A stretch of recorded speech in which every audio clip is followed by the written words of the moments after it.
Hello friends, welcome to our channel passion education.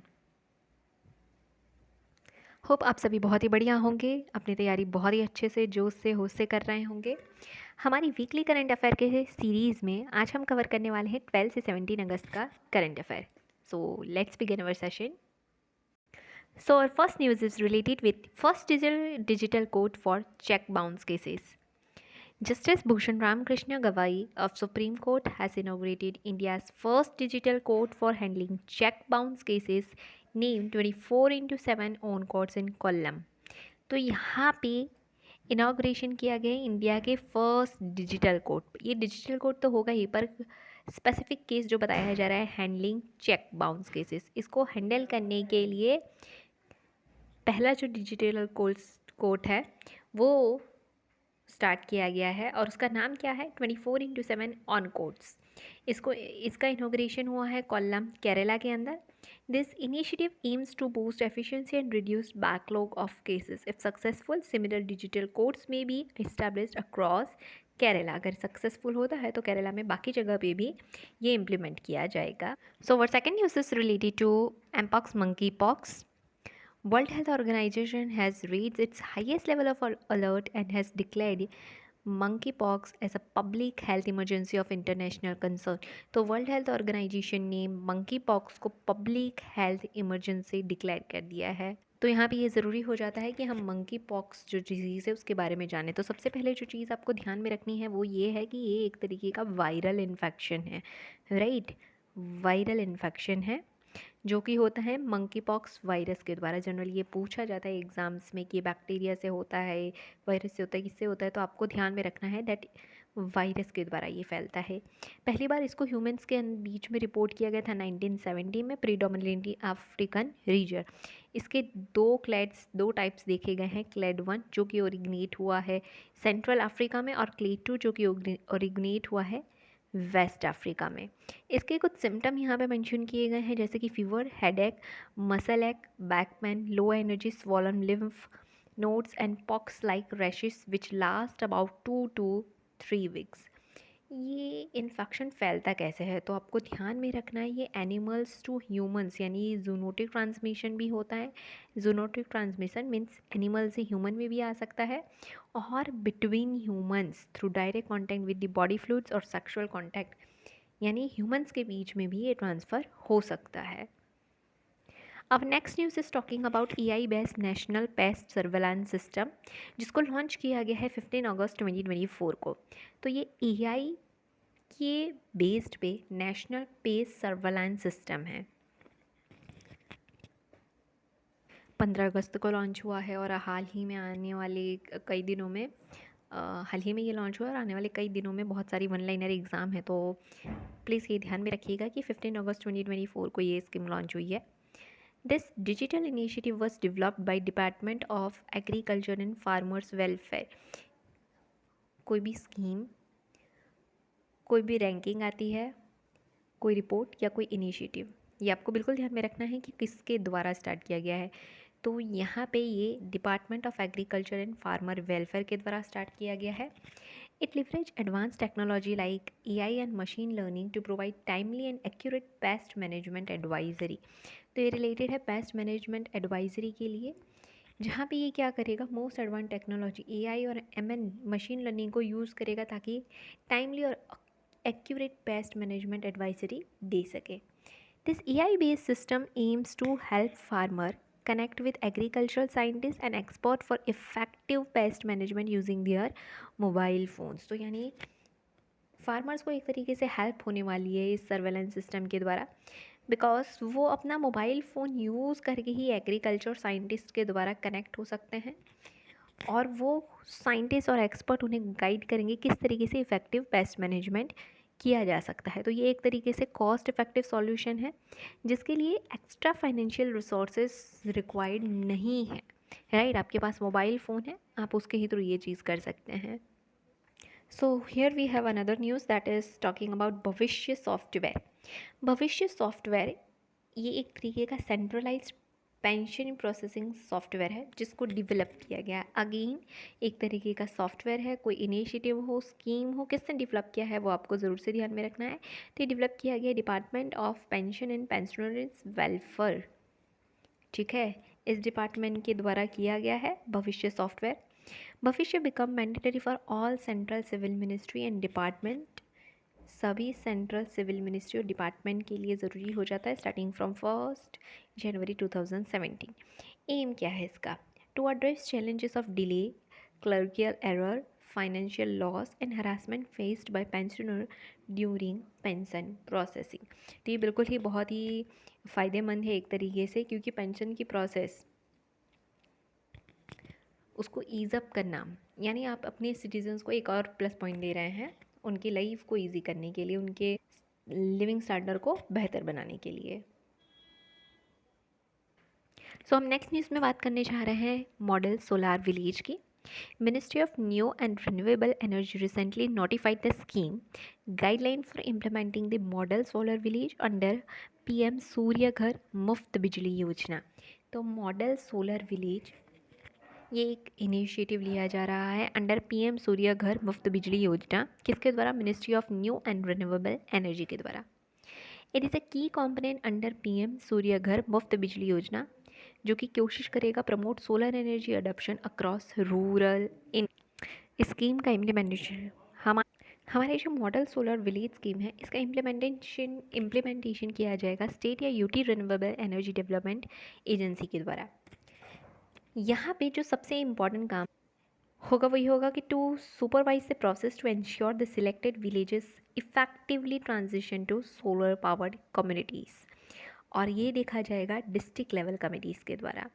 Each selected model solar village will receive a central financial assistance of 1 crore। तो 1 crore का financial भी मिलेगा उस village को। So this is how ये एक तरीके से विलेज सोलर एनर्जी को अडेप्ट करने में काफ़ी हेल्पफुल रहेगा, काफ़ी तरीके से प्रमोट करेगा। अब हम बात करने जा रहे हैं DDoS अटैक की। रिसेंटली एलन मस्क ने एक ऑडियो इंटरव्यू होस्ट किया था डोनाल्ड ट्रंप के साथ उनके प्लेटफॉर्म एक्स पर, और ये इंटरव्यू बताया जा रहा है it faced a 40-minute delay and technical issue due to what Elon Musk described it as a massive DDoS attack. So ये DDoS अटैक किसे कहा जाता है? Distributed denial of service. Distributed denial of service ये करता क्या है? It overwhelms a website और online service by flooding it with massive traffic, making it inaccessible to legitimate user. ठीक है, आपने इस तरीके का अगर आपने कुछ मूवी या कोई अगर सॉरी आपने अगर वो एक सीरीज़ है अगर देखिए आप अपने, तो PW फिज़िकल वाला जो चैनल है, सॉरी मैंने कोशिश की, मुझे सर का नाम याद नहीं आ रहा है, बट अमेज़ॉन पे ही शायद वो उनके रिलेटेड जो सीरीज़ है वो रिलीज़ की गई थी वो मूवी। एंड उसमें एक एपिसोड में अगर आपने फॉलो किया हो तो आपको देखने मिलेगा कि सर जब यूट्यूब चैनल करवा रहे होते हैं, सॉरी ऐप के द्वारा जब पढ़ाने की कोशिश कर रहे होते हैं, तो वो ऐप तो रेडी किया जाता है कुछ यूज़र्स के लिए, बट वहाँ पे बहुत ज़्यादा यूज़र्स पहुँच जाते हैं जिसकी वजह से सर जो सर्विस डिलीवर करने की कोशिश कर रहे थे वो अफेक्ट हो जाती है। राइट, मैं नहीं कह रही हूँ वहाँ पे यही तरीके का हुआ था, बट मैं बताने की कोशिश कर रही हूँ कि किस तरीके से वो इनएक्सेसिबल कर देता है लेजिटिमेटेड यूज़र को। राइट, तो यहाँ पे जो DDoS distributed denial of service है, वहाँ पे क्या होता है कि वो अटैक के दौरान कोई भी वेबसाइट या ऑनलाइन सर्विस को किसी भी तरीके के मैसेज या किसी भी तरीके से फ्लड कर दिया जाता है, इतने ट्रैफिक ला दिया जाता है ताकि जो लेजिटिमेटेड यूज़र हों उन तक चीज़ें सही टाइम पे सही तरीके से ना पहुंच पाए।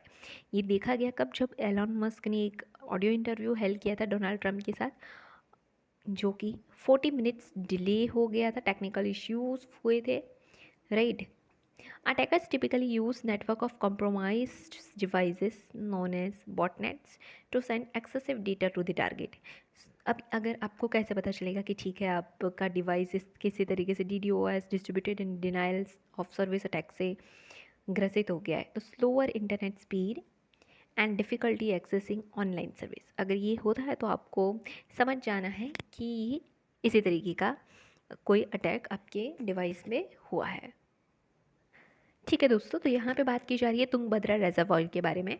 Tungabhadra reservoir, also known as Tungabhadra Dam, is a multi-purpose dam located near Hospet in Baluri district of Karnataka, India. कोई रिजर्वायर कोई डैम प्रोजेक्ट कहाँ पे आया है वो स्टेट आपको ध्यान में रखना है, Karnataka, India. It was build across Tungabhadra river, किसके अक्रॉस, किसके ऊपर बना हुआ है, तुंगभद्रा रिवर, जो कि मेजर ट्रिब्यूटरी है कृष्णा रिवर की। कृष्णा रिवर की मेजर ट्रिब्यूटरी तुंगभद्रा रिवर है। तुंगभद्रा डैम को कंस्ट्रक्ट किया गया था 1953 में as a joint venture between कौन सी दो स्टेट्स, कर्नाटका एंड आंध्र प्रदेश। तो कर्नाटका एंड आंध्र प्रदेश के बीच में जॉइंट वेंचर हुआ, जिसके तहत 1953 में तुंगभद्रा डैम को कंस्ट्रक्ट किया गया था। हमारी नेक्स्ट न्यूज़ बात कर रही है इरी सिल्क के बारे में। इरी सिल्क, जिसे पीस सिल्क या वैगन सिल्क के नाम से भी जाना जाता है, ये ऑब्टेन की जाती है इरी सिल्क के द्वारा। सो इरी सिल्क, पीस सिल्क या वैगन सिल्क के नाम से भी नाम से भी जाना जाता है, और इसके ऑब्टेन किया जाता है इरी सिल्क वॉर्म के द्वारा। ये प्रीडोमिनेटली प्रोड्यूस किया जाता है north eastern state of India में, पर्टिकुलरली आसाम में। ध्यान में रखना है आपको, आसाम से ज़्यादा जुड़ा हुआ है, और मेघालय, नागालैंड, मणिपुर और बाकी अदर रीजन में भी ये पाया जाता है। ये वर्ल्ड का ओनली वेगन सिल्क जाना जाता है। Eri silk is considered as world's only vegan silk. जब ये ओनली वाले स्टेटमेंट आ जाते हैं ना, तो जब आप हाई लेवल की कॉम्पिटिटिव एग्ज़ाम यानी UPSC PCS के लिए प्रिपेयर कर रहे हैं, तब वहाँ पे आपको ज़रूर से ध्यान रखना है, जहाँ पे स्टेटमेंट दिए जाते हैं और आपको फंसाया जाता है। स्टेटमेंट एंड आंसर कोड दिया जाता है 1 2 1 2 3 ओनली 1, तो वहाँ पे आपको ध्यान में रखना है। कई बार कहा जाता है कि जो ओनली वाले स्टेटमेंट है रॉन्ग होंगे, बट ठीक है, ऐसे टेक्निकल चीज़ें भी करनी चाहिए, नॉलेज आपको होना चाहिए चीज़ों का। तो यहाँ पे बात की जा रही है Eri silk is consider world's only vegan silk because moth is not killed during the extraction process. ठीक है, जनरली आप सोचेंगे कि सिल्क के बारे में आपको तो पता ही है, सिल्क की नॉलेज है ही किस तरीके से किया जाता है, तो आप जनरली सोचेंगे ये स्टेटमेंट करेक्ट नहीं हो सकता है, बट ये करेक्ट है कि इरी सिल्क को वर्ल्ड का ओनली वेगन सिल्क कहा जाता है, बिकॉज जो एक्सट्रैक्शन की प्रोसेस है उस दौरान मॉथ मरता नहीं है। It is known for its softness, warmth and durability. It is highly breathable and has excellent temperature regulating properties, making it suitable for both warm and cold climate. हम पहले ही देख चुके हैं कि नॉर्थ ईस्ट स्टेट में ये बहुत ज़्यादा प्रोड्यूस होता है, आसाम में प्रीडोमिनेटली, और देखा जाए तो आसाम को ही, जस्ट अ मिनट, आसाम को मिला है GI टैग। ठीक है, तो आसाम के जो इरी सिल्क है उसे आसाम का GI टैग मिला है, which means it is recognise for its authenticity and regional significance. It recently obtain the prestige Oeko Tex certification, जिसके तहत जो क्या इंश्योर करता है, और का टैक्स सर्टिफिकेशन ये इंश्योर करता है that textile is free from harmful substance and produce under environmentally friendly condition. तो इस तरीके का सर्टिफिकेशन हमारे प्रोडक्ट के लिए बहुत ज़्यादा अच्छा बहुत ज़्यादा बेनिफिशियल हो जाता है, बिकॉज इंटरनेशनल लेवल पे ऐसी चीज़ों की जो मार्केटिंग है वो बहुत ही आसानी, जहाँ पे कोई बहुत ज़्यादा कंपटीशन, वहाँ पे हमारे प्रोडक्ट के लिए एक प्लस पॉइंट है कि उसको ओइका टैक्स सर्टिफिकेशन मिला है, जो कि वो इंश्योर करता है कि जो टेक्सटाइल है वो हार्मफुल सब्सटेंस से फ्री है और एनवायरमेंटली फ्रेंडली कंडीशन में बनाया गया है। This certification enhance its credibility on global stage, paving the way for its expansion into international market. अब हम बात करने जा रहे हैं ग्रीन टक ट्रांजिशन प्रोग्राम के बारे में। सबसे पहले ये लॉन्च किसके द्वारा किया गया है, union ministry of port shipping and waterways. Union ministry of port shipping and waterway ने green truck transaction program launch किया। टग किसे कहते हैं वो आपके माइंड में पहले क्लियर होना चाहिए, है ना, कोई भी चीज़ों को रट्टा नहीं मानना है। A tug is a marine vessel that manoeuvres other vessel by pushing और pulling them. This boats typically tug ships in circumstances where they can not move under their own power. ठीक है, आपने रोड्स पे भी देखा होगा कि किसी की एक्टिवा का पेट्रोल, बाइक का पेट्रोल ख़त्म हो गया है तो दूसरे जो हैं उनके साथी अपने बाइक के द्वारा बाइक पे बैठ करके वो भी दूसरे को भी बाइक बिठा करके धक्का मारते हुए लेकर के जाते हैं, राइट, उस तरीके से आगे पीछे। तो वैसे ही ये टग भी उसके ही काम आता है, so that it could push और pull the other vessel. Green truck transition program चलाया जाता है। It is initiative launch by Indian government to replace diesel powered harbour trucks with zero emission green trucks in India major port. तो अभी आपको ध्यान में रखना है कि इंडियन मेजर पोर्ट्स के लिए ये किया जा रहा है, बाद में अगर उसको माइनर पोर्ट्स के लिए एक्सेसिबल किया जाए तो भी है, वो दूसरी बात होगी, बट फिलहाल के लिए इंडियन मेजर पोर्ट्स के लिए ग्रीन ट्रक ट्रांजिशन प्रोग्राम को ध्यान में रखा गया है। जो फर्स्ट फेज़ है, जस्ट अ मिनट, मैंने कोशिश की बट मैंने पीपीटी में ध्यान नहीं दिया है। यहाँ पे फर्स्ट फेज़ जो है प्रोग्राम का वो स्टार्ट होगा 1 अक्टूबर 2024 से 31 दिसंबर 2027 तक। तो ये इसका फर्स्ट फेज़ रहने वाला है। जो 4 मेजर पोर्ट्स है, Jawaharlal Nehru port authority, second Deendayal port authority, third Paradip port authority and fourth V O Chidambaram Chidambaran Port Authority will each procure or charter at least 2 green tugs during this phase। तो इस फेज़ के दौरान ये 4 जो मेजर पोर्ट्स हैं वो at least 2 green tugs को acquire करेंगे। By 2040 all tugs operating in India major ports are expected to be green tug. तो 2040 का टारगेट रखा गया है, 2040 तक इन मेजर पोर्ट्स के अंदर जितनी भी टक्स यूज़ में लिए जा रहे होंगे वो ग्रीन टक्स होंगे। From 2033 onwards any new truck build in India for use in Indian ports must meet the standard for green technology. यानी अब आप जो भी टक बनाने वाले हैं वो ग्रीन टेक्नोलॉजी का स्टैंडर्ड तो मैच करना चाहिए। ऐसा होगा कब से? 2033 से। ओके, हम बात कर लेते हैं unique land parcel identification number के बारे में। Unique land parcel identification number UL pin is also refer to as Bhu Aadhaar. और कैसे जाना जाता है इसको? भू आधार से भी जाना जाता है। क्या है ये, क्या काम करता है? So it is a unique identifier assign to every land parcel in India. हर लैंड पार्सल को एक नंबर दिया जाता है और उसी को unique land parcel identification number कहा जाता है। This initiative is a part of a broader set of land reforms aimed at improving land management and governance. Purpose क्या है? To ensure standardized system for identification of land parcel across the country. किस तरीके से किया जाएगा ये?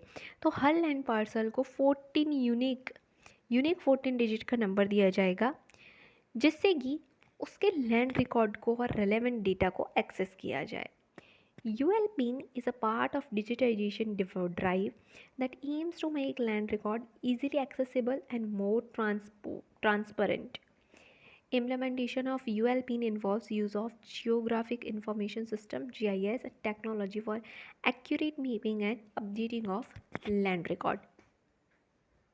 Last के कुछ न्यूज़ ही बचे हैं। तो यहाँ पे एक्सरसाइज उडारवे शक्ति 2024 कंडक्ट किया गया है। It was a joint year exercise. तो कैसी एक्सरसाइज थी? जॉइंट ईयर एक्सरसाइज, जिसको कंडक्ट किया गया है। अब देखिए, आपको ये तो बिल्कुल मानना पड़ेगा कि आने अभी तक जितनी भी एग्ज़ाम्स चल रही हैं पास्ट के कुछ ईयर से ही डिफेंस का वेटेज हर एग्ज़ाम में इंक्रीज़ कर दिया गया है। डिफेंस इक्विपमेंट्स जितने भी होते हैं, एक्सरसाइजेज जितनी भी होती हैं, उनके बारे में बहुत ही अच्छे से पूछा जाता है। तो आपको ध्यान में रखना है, जितनी भी एक्सरसाइज करंट न्यूज़ में रहती हैं उनको अच्छे से रिवाइज लर्न कर लेना है। एक्सरसाइज उदाहरण शक्ति 2024 ईयर एक्सरसाइज है, जॉइंट ईयर एक्सरसाइज है, जो कि मलेशिया में कंडक्ट की गई है। जगह का नाम भी ध्यान में रखना है, कहाँ पे कंडक्ट हुई है, ये किसके बीच कंडक्ट होती है, ये एग्ज़ाम का मोस्ट इम्पॉर्टेंट पॉइंट रहता है।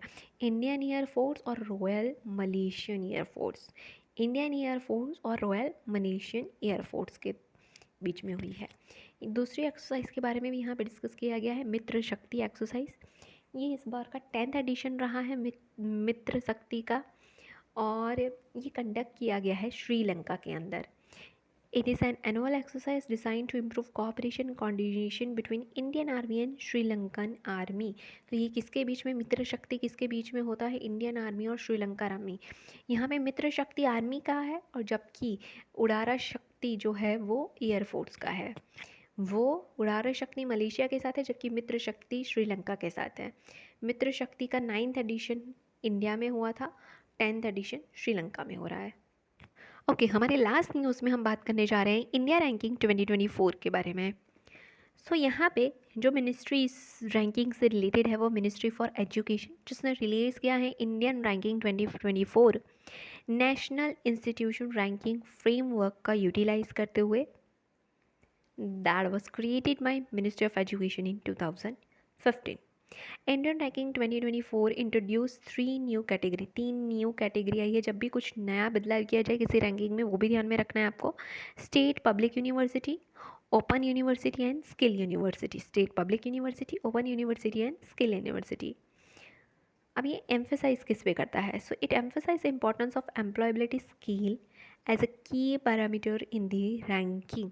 ये बहुत ही अच्छा कॉन्सेप्ट लाया गया है, एम्प्लॉयबिलिटी स्किल, है ना। आप ग्रेजुएट कर ले रहे हो, पोस्ट ग्रेजुएट कंप्लीट कर ले रहे हो, पर आपके अंदर कुछ भी एम्प्लॉयबिलिटी स्किल ही नहीं है, वो पाया जा रहा था, तो उसको एक की पैरामीटर के तौर पे यूज़ किया जाएगा रैंकिंग करते वक्त। Institution for assess based on 5 broad parameters. तो वो 5 पैरामीटर्स कौन से जिस पे इंस्टीट्यूशन को असेस किया गया है? तो वो है टीचिंग,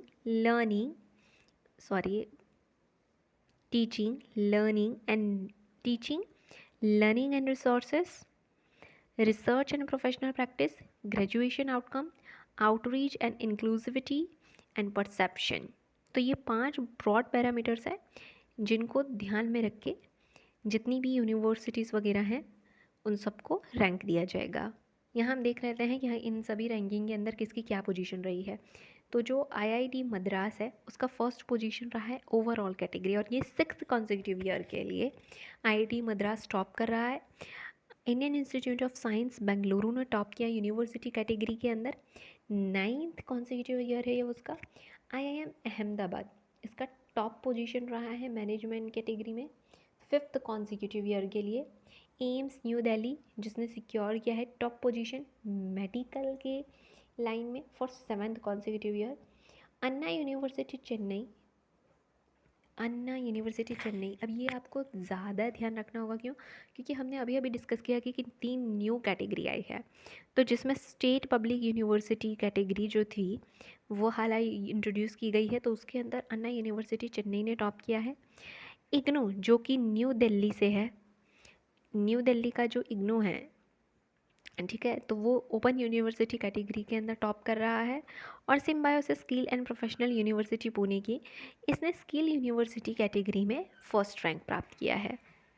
सो फ्रेंड्स, इसी के साथ साथ हमने 12 से 17 अगस्त का जो वीकली करंट अफेयर था उसे कवर कर लिया है।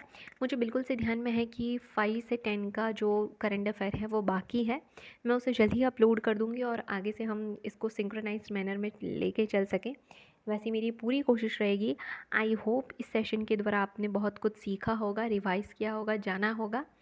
हमारे चैनल के साथ जुड़े रहने के लिए हमारे चैनल को सब्सक्राइब कर दें। अगर आपको वीडियो पसंद आई है तो लाइक बटन दबाइएगा और ज़रूर से शेयर कीजिएगा। Thank you for watching.